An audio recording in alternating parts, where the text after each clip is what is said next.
Мінекей Арский Антон бізде Павлодарда, я? Өтіріктен өтірік қазақша қойып қойған. Мінекей, я? Енді басамыз мынаны. Мінекей, қараңыздар. Масса, цена, стоимость. Ол мінекей Арский Антон келген бізге Ресей Федерациясынан. Оның алдындағы директорда келген Ресей Федерациясынан. Бізде Қазақстанда смолды басқаратын директорды адам дұрысты. Қазақстаннан адам дұрысты осы мемлекеттің заңын, тілін құрметтейтін, мемлекет құрушы ұлтты құрметтейтін, ол мемлекет құрушы ұлттың тілін құрметтейтін, ол мемлекеттік тіл барлығы бір ғой.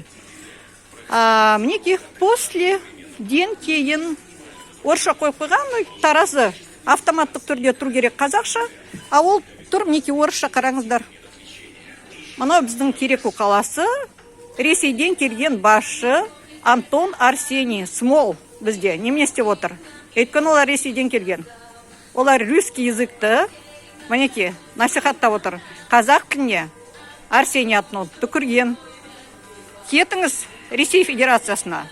Бізге Смол адам дұрысты, мында заңды бізде бағынатын, біздің заңға бағынатын, конституцияға бағынатын қойыңыздар бізге.